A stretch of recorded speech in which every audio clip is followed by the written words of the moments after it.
Hello students, exercise 8.5 का पहला और दूसरा प्रश्न हमने अपने पिछले वीडियो लेक्चर के अंदर सॉल्व कर लिया था। आज हम बात करेंगे इसी एक्सरसाइज के तीसरे क्वेश्चन की। और इस तीसरे क्वेश्चन के अंदर आपको एक संवृत अंतराल दे रखा है और इस संवृत अंतराल के अंदर आपको फलन का अधिकतम और न्यूनतम मान ज्ञात करना है। देखिए, जब भी आपको संवृत अंतराल दे रखा हो और अधिकतम और न्यूनतम मान ज्ञात करने का बोला जाए तो आप क्या करोगे, उस फलन का जो भी आपको फलन दे रखा है उस फलन का आप केवल एक ही बार अवकलन करोगे। अभी तक हम जितने भी क्वेश्चन सॉल्व करते आए हैं उच्चिष्ट और निम्निष्ट के, उसमें हमने किसी भी फलन का जो भी हमें फलन दे रखा है उसका हमने 2 बार अवकलन किया है और उसी के आधार पर जो दूसरा अवकलन था उसी के आधार पर हमने बताया था कि इस फलन का अधिकतम और न्यूनतम मान क्या होगा।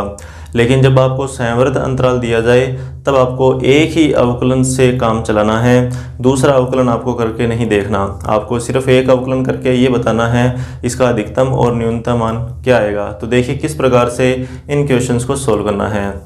तो क्वेश्चन थर्ड का ए पार्ट आपको फलन दिया हुआ है 2x³ - 24x + 107 और संवृत अंतराल है 1 से 3।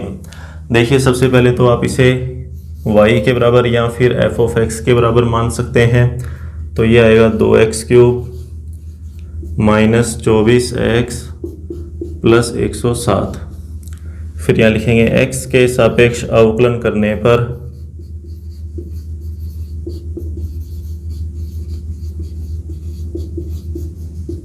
तो f(x) का अवकलन आ जाएगा f'(x). यहाँ इस राशि का अवकलन करोगे तो ये बनेगा 6x²। फिर यहाँ अवकलन करोगे तो ये बनेगा 24, x का 1, 107 का 0। और फिर लिखोगे f'(x) बराबर 0 कि जो पहला अवकलन है उसको 0 के बराबर कर देंगे। तो 6x² - 24 बराबर 0, 6 का भाग दे दो तो x² - 4 बराबर 0। यहाँ से जब इसको हल करोगे तो x का मान आएगा +-2। अब आपको ये देखना है कि अंतराल कौन सा है, तो अंतराल है 1 से 3। अब आप यहाँ पर जो भी x के मान निकालोगे ये मान इस अंतराल में बिलोंग करने चाहिए। तो +2 तो वहाँ 1 और 3 के बीच में आ जाएगा, लेकिन -2 नहीं आएगा। तो आप यहाँ लिख देना कि -2 बिलोंग नहीं करता 1 से 3 में, ठीक है। इसलिए हमारे पास जो बिंदु रहेगा x का मान जो रहेगा वो कौन सा रहेगा, +2। अब आपको देखिए आगे किस प्रकार से इस क्वेश्चन को सॉल्व करना है। देखिए, ये जो x का मान आया, ठीक है, x बराबर 2। आप क्या करोगे, इस मान को इस फलन में लिखोगे, डायरेक्ट यहीं पर आप x की जगह लिख दोगे तो ये बनेगा f(2), ठीक है। और इधर बनेगा 2 × 2 का क्यूब -24 × 2 + 107। तो यहाँ आ जाएगा 16 - 48 + 107। तो अभी क्या करो, 107 और 16 को जोड़ के 123 में से 48 को हम माइनस कर देंगे तो ये बनेगा 7 और ये रहेगा 5। तो ये तो मान आया 2 पर, ठीक, x बराबर 2 पर फलन का मान, ठीक है। मतलब जो भी आप यहाँ पे x का मान निकालोगे, ठीक है, आप जो भी यहाँ x का मान निकालोगे उस x पर आपको एक तो फलन का मान निकालना है। अब एक काम और यहाँ पर करना है, यहाँ पर ये जो किनारे वाले बिंदु हैं 1 और 3, ठीक है, इन किनारे वाले बिंदुओं पर भी आप x का फलन का मान ज्ञात करोगे। अब आप लिखोगे x बराबर 1 पर फलन का मान, तो f(1) और यहाँ इस फलन में x की जगह क्या लिखोगे, 1 लिखोगे। तो ये बनेगा 2 × 1 का क्यूब -24 × 1 + 107। तो 2 - 24 + 107 मतलब 109 - 24। तो इसको माइनस करोगे तो कितना आएगा, 8 और इधर 5, ठीक है, 85। तो ये आया x बराबर 1 पर फलन का मान f(1).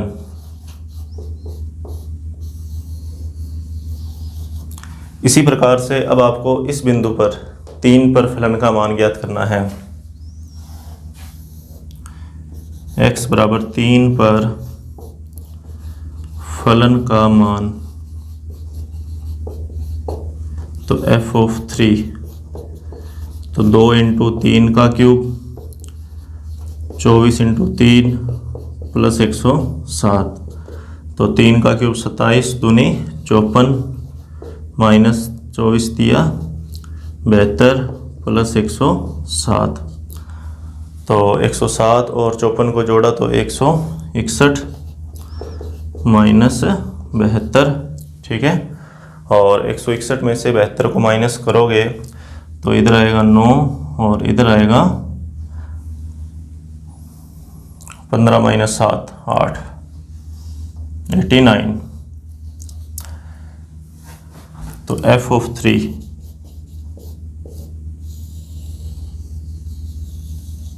तो अभी हमने क्या किया, फलन के 3 मान निकाल लिए, ठीक है। एक मान तो हमने x बराबर 2 पर निकाला, एक x बराबर 1 पर और एक मान निकाला x बराबर 3 पर।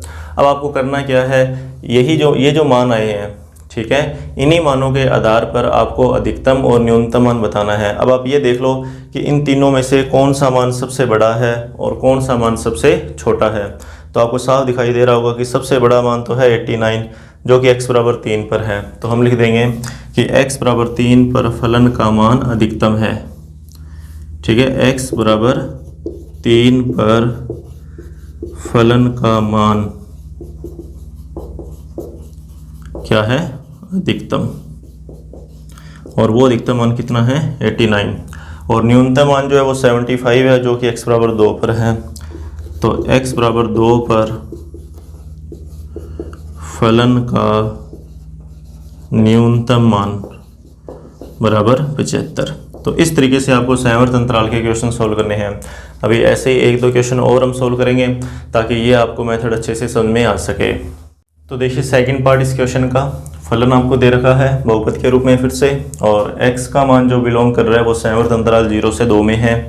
तो पहले तो इसको f ऑफ x के बराबर मान लेंगे, तो 3x की power 4 minus 2x cube minus 6x square plus 6x plus 1। फिर आप इसका x के सापेक्ष अवकलन करोगे तो ये बनेगा 12x क्यूब माइनस का 6x स्क्वायर माइनस का 12x प्लस का 6, और इसके बाद में f डैश x को 0 लिखोगे तो 12x क्यूब माइनस का 6x square minus 12x plus 6 बराबर 0। समीकरण को सरल करने के लिए 6 का भाग दे दो, तो अथवा हम इसको लिख सकते हैं 2x cube minus x square minus 2x plus में 1 बराबर में 0। अभी देखिए इसमें गुणनखंड बना के आप इसको आसानी से सोल्व कर सकते हो। x स्क्वायर कॉमन निकाल लो तो इधर बनेगा 2x माइनस 1, माइनस 1 कॉमन निकाला 2x माइनस 1 बराबर 0, तो ये आया 2x माइनस 1 और x स्क्वायर माइनस 1 बराबर 0। हल करने पर x का मान आएगा 1/2 और प्लस माइनस 1। तो ये x के 3 मान आए, इस पर x का मान 1/2 और 1 आया प्लस माइनस 1। अब आपको ये देखना है कि ये मान इस अंतराल में बिलोंग कर रहे हैं या नहीं कर रहे हैं, या कौन कौन से मान इस अंतराल में संबंधित बिलोंग करते हैं। तो x का मान 1/2, ठीक है, बिलोंग कर जाएगा 0 और 2 के बीच में, प्लस 1 भी बिलोंग करेगा लेकिन माइनस 1 बिलोंग नहीं करेगा, कि माइनस 1 बिलोंग नहीं करता 0 से 2 में, ठीक है। संवर्त अंतराल लगा सकते हैं। और ये जो मान x के, ठीक है, x बराबर 1/2 और 1, अब यही मान जो हैं वो इस अंतराल में बिलोंग करेंगे और इन्हीं के आधार पे अब हमें अधिकतम और न्यूनतम मान की बात करनी है। तो यहाँ लिखेंगे नंबर 1 कि x बराबर 1/2 पर फलन का मान, तो f ऑफ हाफ, तो यहाँ पर x की जगह आपको क्या लिखना है 1/2, तो 3 1/2 की पावर 4 माइनस 2 1/2 की पावर 3 माइनस 6 1/2 की पावर 2 प्लस 6 1/2 फिर प्लस 1, तो ये आएगा f ऑफ हाफ, तो ये आएगा 3/16, ये बनेगा 2/8, ये बनेगा 6/4 6/2 प्लस 1। तो 16 लघुत्तम लेके इसको हल कर लीजिए, तो ये बनेगा 3 माइनस 4 माइनस 24 प्लस 48 प्लस 16, ठीक है। और प्लस माइनस की कैलकुलेशन के हिसाब से इस एफ ऑफ हाफ की वैल्यू आ जाएगी।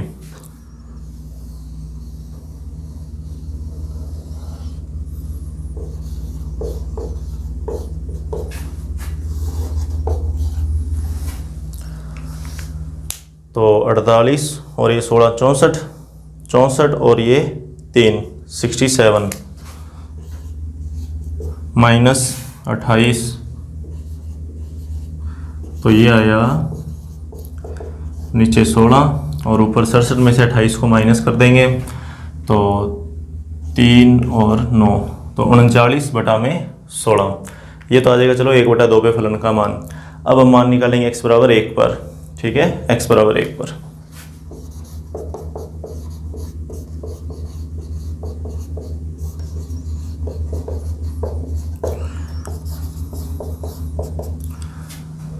तो यहाँ पर आपको 1 लिखना है, तो अब जब यहाँ 1 लिखोगे, मैं डायरेक्ट लिख रहा हूँ 3 माइनस 2 माइनस 6 प्लस 6 प्लस 1, तो 6 से 6 कैंसिल हो जाएगा, तो ये बनेगा 3 माइनस 2 1 और 1 प्लस 1 कितना 2, तो x बराबर 1 पर भी फलन का मान आ गया, ठीक है। इन दोनों बिंदुओं पर हमने फलन का मान निकाल लिया। अब हमें मान निकालना है किस पे, 0 और 2 पे। तो x बराबर 0 पर फलन का मान,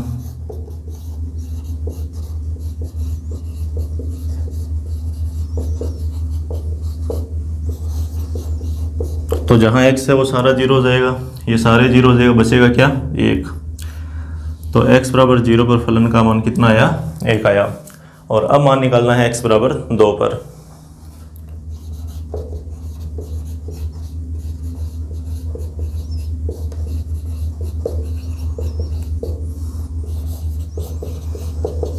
तो x की जगह यहाँ पे 2 लिखना है, ठीक है। यहाँ पे 2 लिखोगे तो 2 की पावर 4 16, 3 48,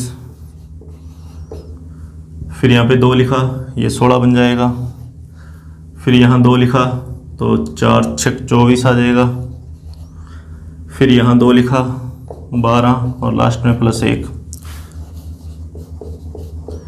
तो वही प्लस माइनस के हिसाब से इसको अपने सोल्व कर लेंगे। तो 48 और ये 12 60 और एक 61, ठीक है। और 16 और 24 ये हो गया 40, तो ये बना कितना 21। तो अभी हमारे पास ये चारों मान आ चुके हैं। अब हमें ये देखना है कि इनमें से कौन सा मान सबसे बड़ा है और कौन सा मान सबसे छोटा है।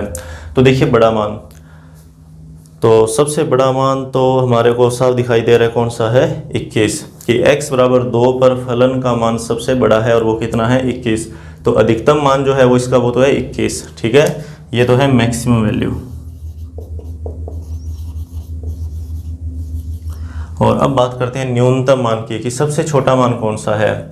तो देखिए सबसे छोटा मान जो है वो भी हमें दिखाई दे रहा है, कौन सा है 1, क्योंकि यहाँ पर 2 आया और यहाँ पे 39/16 है। इसको हल करोगे तो वो तो 1 से बड़ा ही आएगा। तो सबसे छोटा मान है ये 1, तो ये है मिनिमम वैल्यू, ठीक है। तो अधिकतम मान 21 और न्यूनतम मान जो है वो कितना है 1। अब बात करते हैं अपने इसके नेक्स्ट क्वेश्चन की। देखिए थर्ड क्वेश्चन का सी पार्ट बोर्ड परीक्षा की दृष्टि से भी काफ़ी इंपॉर्टेंट क्वेश्चन है और इसी के ऊपर आधारित एग्जाम्पल भी दे रखा है, तो उस एग्जाम्पल को भी आप जरूर सोल्व करके देखना।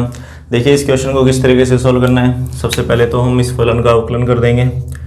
तो f डैश x का मान आया 1 प्लस में 2 कोस 2x, ठीक है। इस अवकलन में कोई दिक्कत नहीं आनी चाहिए और इस अवकलन को बराबर कर देंगे 0 के।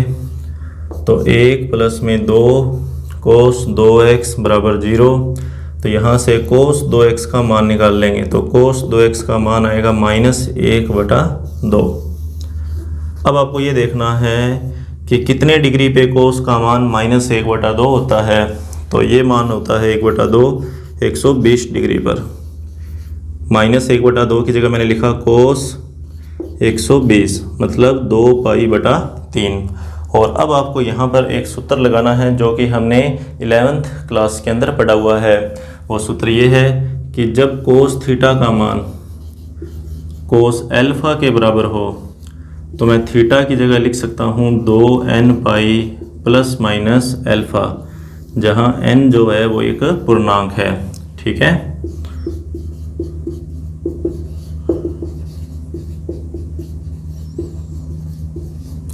चलिए, तो थीटा का मान तो है 2x तुलना करने पर।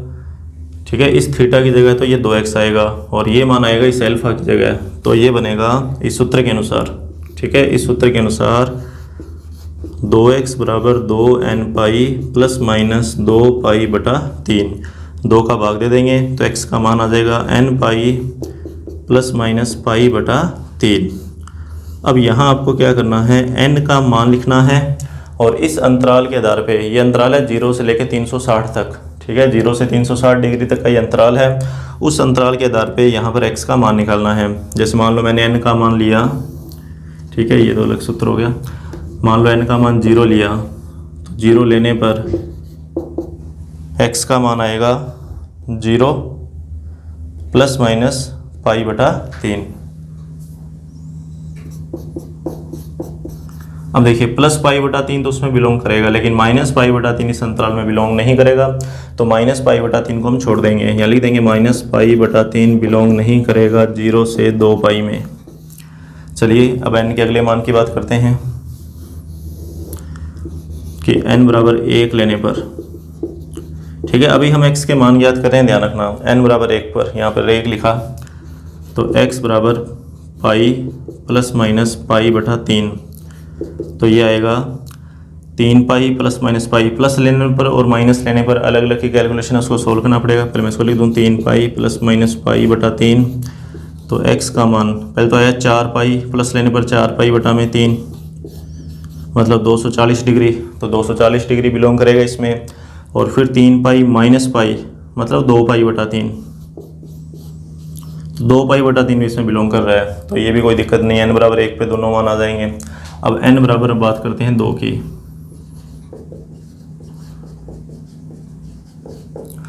तो x बराबर, तो यहाँ पर 2 लिखो तो 2 पाई प्लस माइनस पाई बटा 3, मतलब 6 पाई प्लस माइनस पाई बटा 3। प्लस लेने पर तो आएगा 7 पाई बटा 3 और माइनस लेने पर आएगा 5 पाई बटा 3। अब देखिए 5 पाई बटा 3 जो है ये तो बना 300 डिग्री, 5 पाई बटा 3 तो है कितना 300 डिग्री, तो 300 डिग्री इसमें बिलोंग करेगा। 360 डिग्री के पहले तो उसमें कोई प्रॉब्लम नहीं है। लेकिन 7 पाई बटा 3 कितना बनेगा, 7 पाई बटा 3 बनेगा 420 डिग्री, तो 420 डिग्री इस अंतराल में बिलोंग नहीं करता, तो इस मान को छोड़ देंगे 420 डिग्री को। ठीक है, कौन सा मान ले लेंगे 300 डिग्री। यहाँ से ये दोनों मान ले रखे हैं और यहाँ से कौन सा मान लिया हुआ है प्लस का पाई बटा 3, यहाँ से एक ही मान लेंगे और वो कौन सा प्लस पाई बटा 3। अच्छा, अब इसके बाद में अगर आप n का मान आगे 3 लिखोगे, ठीक है, या n का मान आगे 4 लिखोगे, तो आप देखना वहाँ पर जो x के मान आएंगे वो मान यहाँ पर बिलोंग नहीं करेंगे। आप करके देख लेना, तो x के मान जो है वो यही आएंगे जो मैंने आपको यहाँ पे लिख के दिए हैं। अच्छा, n का मान अगर आप माइनस में लोगे, तो माइनस में लेने पर क्या होगा कि ये एंगल जो है वो माइनस में आता रहेगा। ठीक है, और माइनस में आएगा तो माइनस का कोई भी एंगल अपने को यहाँ पे नहीं दे रखा, तो माइनस की बात यहाँ पे अपने को नहीं करनी। ठीक है, तो x के जो मान आए, अब अपने यहाँ लिख लेते हैं स्तब्ध बिंदु।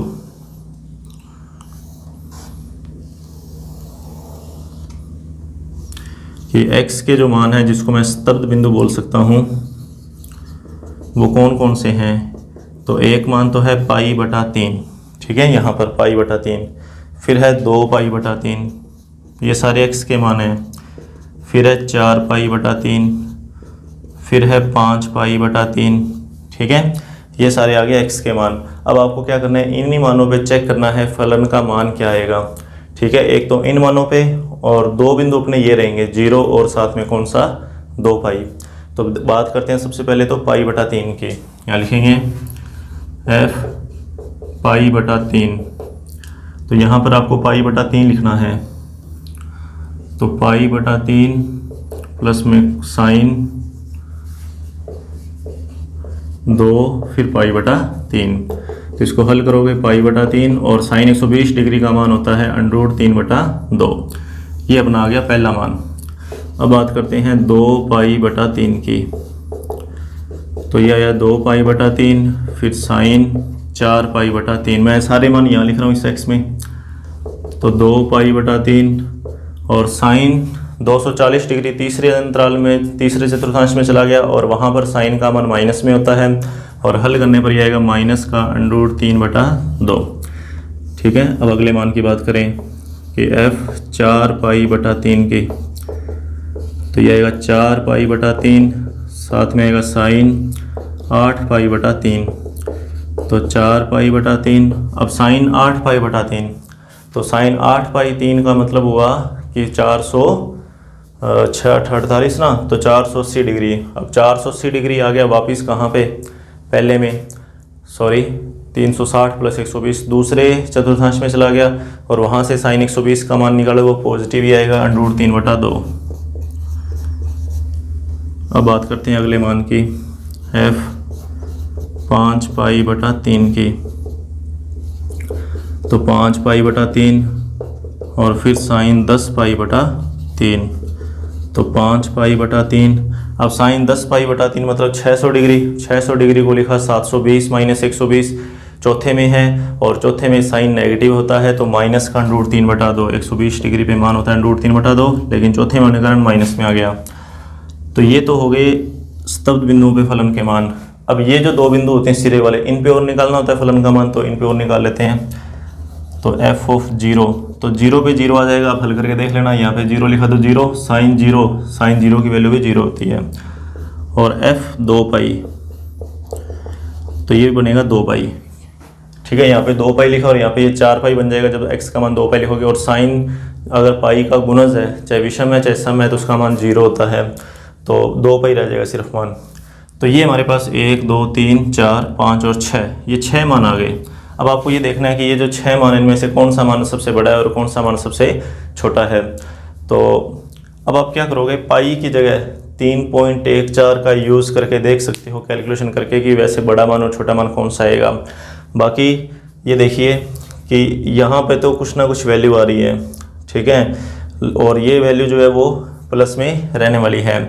और इनमें से भी जो सबसे छोटा मान है वो कौन सा है, 0 है। अगर हम बात करें सबसे छोटे मान की, तो वो कौन सा आएगा, 0 आएगा।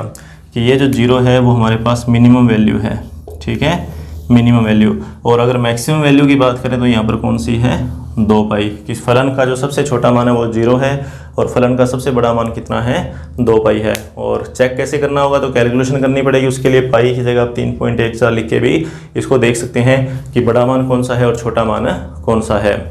चलिए अब बात करते हैं अपने नेक्स्ट क्वेश्चन की।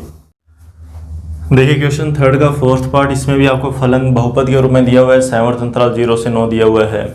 वही मेथड सेम, पहले हम इसका अवकलन कर लेते हैं। तो ये आएगा 3x² माइनस का 36x प्लस में 96, और फिर आप इसको बराबर कर दोगे किसके, 0 के। तो 3x² माइनस का 36x प्लस में 96 बराबर 0, 3 का भाग दे दो। तो x² माइनस का 12x प्लस में 3 × 9 और 3 दूनी 6।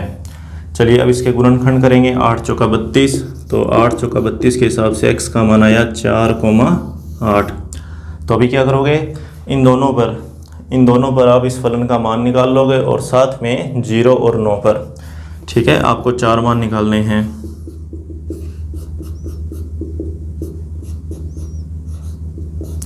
कि x बराबर 0 पर फलन का मान, फिर x बराबर 4 पर फलन का मान, फिर x बराबर 8 पर फलन का मान, और फिर x बराबर 9 पर फलन का मान। तो ये 4 मान यहाँ पे आप निकाल लोगे, और फिर आप ये देख लेना कि इन चारों में से कौन सा मान सबसे बड़ा है और कौन सा मान सबसे छोटा है, ठीक है। तो उसके आधार पे हम उच्चिष्ट और निम्निष्ट बता सकते हैं। चलिए अब ये तो हो गए इसके सामर्थ्य अंतराल वाले क्वेश्चन। अब इसके बाद में क्वेश्चन बचता है चौथा और पांचवा। चौथा क्वेश्चन हम नेक्स्ट वीडियो के अंदर सोल्व करेंगे, और उसमें आपको कुछ नई बातें भी मैं आपको बताऊंगा, इसलिए आज हम उस क्वेश्चन को नहीं करेंगे। लेकिन पांचवा क्वेश्चन जो है उसको कैसे करना है उसका तरीका मैं आपको बता देता हूँ। देखिए पांचवें क्वेश्चन के अंदर आपको पांचवा, छठा और सातवां तीनों की बात ही कर रहा हूँ। तीनों के अंदर हमें एक बिंदु दे रखा है, फलन दिया हुआ है, और उस फलन के साथ एक बिंदु दिया हुआ है, और हमें बताना है कि उस बिंदु पर फलन का मान उच्चिष्ट है या निम्निष्ट है। मतलब हमें स्तब्ध बिंदु दे रखा है। आपको सिर्फ क्या करना है, आपको दूसरा अवकलन करके सिर्फ ये देखना है कि उस दिए हुए बिंदु के लिए फलन का मान 0 से बड़ा है या 0 से छोटा है। 0 से बड़ा हुआ तो निम्निष्ठ और 0 से छोटा हुआ तो उच्चिष्ठ। ठीक है, तो चलिए करते हैं उस क्वेश्चन को, उसके बाद ही वो क्वेश्चन आपको अच्छे से समझ में आ पाएगा। तो देखिए 5वां क्वेश्चन मैंने लिख दिया है, फलन दिया हुआ है, बिंदु दिया हुआ है। ये फलन और ये बिंदु, हमें बताना है कि इस बिंदु पर इस फलन का मान उच्चिष्ठ है। देखिए यहाँ से भी आपको क्वेश्चन को करने का एक और तरीका मैं बताऊंगा, वो ये है कि कुछ फलन यहाँ पर इस तरीके के भी आएंगे जो डायरेक्ट हम अवकलन करके सॉल्व ना करके हम किसी और रूप में उसको पहले चेंज करेंगे और फिर वहाँ से उसका अवकलन करेंगे। मतलब हम क्वेश्चन को सरल बनाने का प्रयास करेंगे। सिंपल सी बात यही ध्यान में रखनी है कि क्वेश्चन सरल होना चाहिए, उसका अवकलन आसानी से ज्ञात हो जाए, उसमें कोई प्रॉब्लम ना आए, तो फिर वो हमारे लिए अच्छी बात है। देखिए इस क्वेश्चन के अंदर सबसे पहले इस फलन को y के बराबर मान लो कि माना y बराबर x बटा में 1 प्लस x tan x। ठीक है, तो मुझे क्या करना है, x बराबर cos x पर y को अधिकतम दिखाना है। ठीक है, सिद्ध करना है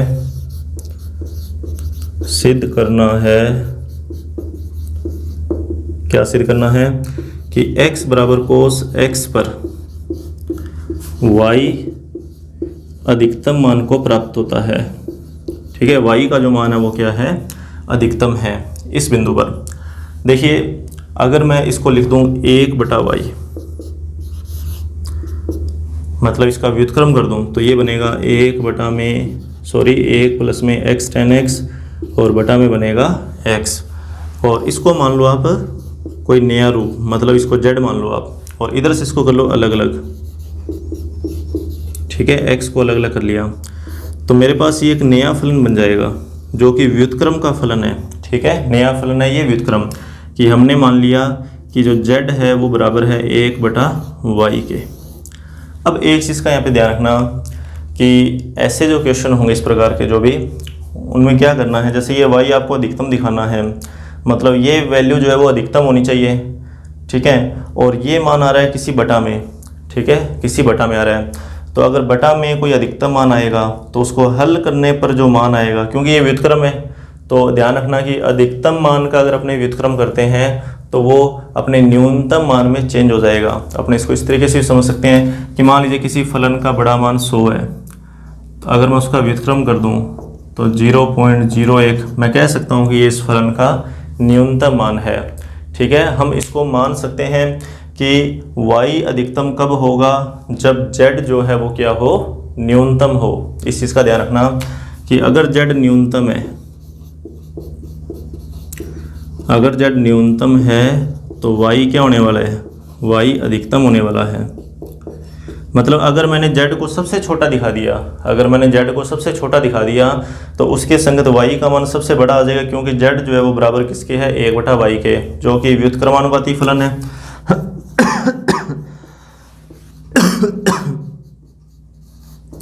ये कौन सा फलन है, व्युत्क्रमानुपाती। और व्युत्क्रमानुपाती फलन के अंदर यही होता है कि अगर एक मान को बढ़ाएंगे तो दूसरा मान जो है वो क्या हो जाएगा, कम हो जाएगा। तो मैं क्या करूँगा, z को कम करने का प्रयास करूँगा ताकि y बढ़ जाए। ठीक है, इसको मैं ऐसे भी तो लिख सकता हूँ कि y बराबर 1 बटा z। तो z अगर कम होता रहेगा, आप यहाँ से समझिए कि ये मान अगर कम हो रहा है, z का मान अगर कम करता रहूँगा मैं तो y का मान बढ़ता रहेगा। समझ कि z का मान मान लो 0.1 है तो y का मान 10 आया, z का मान मान लो 0.01 है तो y का मान कितना है, 100। यहाँ पे एक जीरो और लगाओगे तो इधर भी एक जीरो बढ़ जाएगी। तो कहने का मतलब है कि z को मैं अगर छोटा करता रहूँगा तो y बढ़ता रहेगा। इस कंसेप्ट को आप ध्यान में रखेंगे कि मैंने क्या किया, फलन को चेंज कर दिया और उसके व्युत्क्रम फलन में चेंज कर दिया कि ये जो फलन है वो इस फलन का व्युत्क्रम है। तो अगर ये फलन न्यूनतम रहेगा तो ये अधिकतम रहेगा, अगर ये अधिकतम रहेगा तो ये न्यूनतम रहेगा। इस चीज़ का ध्यान रखना कि व्युत्क्रम फलन, जो कोई दो फलन अगर व्युत्क्रम है तो एक फलन का मान अगर बढ़ रहा है तो दूसरे फलन का मान कम होता रहेगा, एक फलन का मान कम हो रहा है तो दूसरे का मान बढ़ता रहेगा। ठीक है, चलिए अब इस क्वेश्चन को आगे सोल्व करेंगे। तो ये तो सर आपने को लिखना ही है यहाँ पर।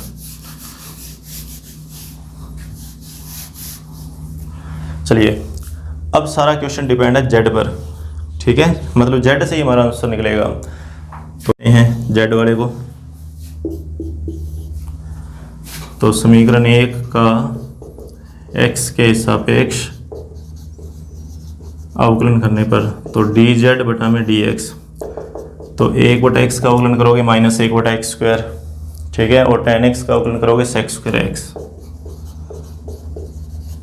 चलिए, और अब हम करेंगे इसका एक बार और अवकलन, ठीक है, 2 बार अवकलन करना जरूरी है। तो d² बटा dx², तो माइनस तो पड़ा रहेगा। अब 1/x² का अवकलन होएगा -2/x³, 1/x² का अवकलन -2/x³, और फिर प्लस में sec², तो sec² का अवकलन पहले पावर का करेंगे, ये लीजिए पावर का अवकलन, पावर आगे आ गई, 2 sec x ऊपर एक पावर कम हो गई। अब sec का अवकलन करोगे, तो sec का अवकलन sec x tan x, तो d² बटा dx², तो ये माइनस माइनस प्लस हो जाएगा, 2/x³ प्लस ये बना 2 sec²x, और साथ में कितना आ गया tan x।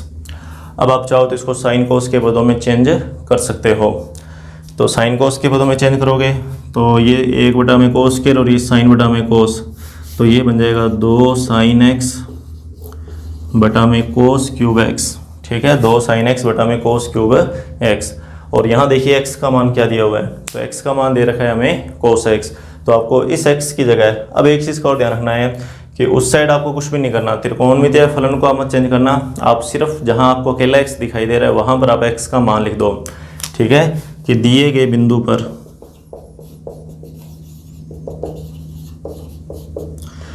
मतलब बिंदु कौन सा है, x बराबर cos x, इस बिंदु पर d² अपॉन में dx², तो ये आया 2 में cos³, मैंने x की जगह cos लिख दिया, और ये ऐसा कैसा पड़ा रहेगा 2 sin x बटा में cos³x। अब हमें ये देखना है कि वो पॉजिटिव है कि नेगेटिव है, तो एक चीज़ देखिए वहाँ पे माइनस का निशान तो कहीं नहीं आ रहा, ठीक है, माइनस का निशान कहीं नहीं आ रहा, दोनों ही पद प्लस में आ रहे हैं। और दूसरी एक चीज़ और यहाँ पे आपको ध्यान रखनी है कि आपको x का मान देखिए किस रूप में दिया हुआ है, कि x बराबर cos x दे रखा है, तो देखिए x बराबर cos x जो है ना, ये तभी बराबर होगा x cos x के बराबर, कि x खुद cos x के बराबर है, कि इधर भी x है और यहाँ भी x है। तो ऐसा तो हम बहुत कम देखा है कि इस तरीके से कुछ मान अपने को दे रखा हो। यह होता है न्यून कोणों के लिए, ठीक है, कि x बराबर cos x जो है वो न्यून कोणों के लिए सत्य है, कि इस तरीके का जो भी रूप होगा वो किसके लिए सत्य है, न्यून कोणों के लिए। तो अगर ये न्यून कोण है मतलब 90 से छोटे हैं, तो हम जानते हैं कि 90 से छोटे के लिए त्रिकोणमितीय अनुपात धनात्मक होते हैं, तो ये भी पॉजिटिव रहेगा और ये मान भी क्या रहेगा, पॉजिटिव रहेगा। तो कहने का मतलब ये है कि d² बटा dx² जो वो 0 से बड़ा है, कि इसमें माइनस का निशान तो कहीं नहीं आ रहा, आप इस तरीके से इसको समझ सकते हैं कि माइनस का निशान कहीं नहीं आ रहा, तो ये 0 से बड़ा है। और दूसरी बात न्यून कोण है, तो न्यून कोण वैसे ही उसके लिए त्रिकोणमितीय अनुपात धनात्मक रहेंगे। तो अभी देखिए कि दूसरा अवकलन पॉजिटिव है, तो दूसरा अवकलन अगर पॉजिटिव है तो फलन का मान न्यूनतम होता है। अगर दूसरा अवकलन पॉजिटिव है तो फलन का मान क्या होता है, न्यूनतम, मतलब z का मान न्यूनतम है। आप लिख देना कि z जो है वो यहाँ पर क्या हो गया, न्यूनतम हो गया। अच्छा, अगर z न्यूनतम हुआ तो y क्या हो गया, अधिकतम हो गया। अब लिख देंगे कि y बराबर था 1/z, ठीक है, यहाँ से y का मान 1/z आएगा। तो अगर z न्यूनतम है, y बराबर आया 1/z मिनिमम, ठीक है, तो ये y जो है वो किस में चेंज हो जाएगा, मैक्सिमम वैल्यू के अंदर चेंज हो जाएगा, ठीक है। तो हम कह सकते हैं कि इस प्रकार से सिद्ध होता है कि y का मान क्या होगा, अधिकतम, कि अगर z न्यूनतम है तो y जो है वो क्या रहेगा, अधिकतम रहेगा। तो आज का हमारा लेक्चर यहीं पर समाप्त होता है। आज हमने उचिष्ट और निम्न से संबंधित 5 क्वेश्चन सॉल्व किए हैं। अगले लेक्चर के अंदर जो बचे हुए इसके 6 क्वेश्चन हैं, चौथा क्वेश्चन है उसके 4 पार्ट और 2 क्वेश्चन छठा और सातवां, उन सभी क्वेश्चंस को सॉल्व कर लेंगे। और तब तक के लिए आप इनका रिवाइज कीजिए और साथ में एग्जाम्पल को भी हल करते रहें। Thank you.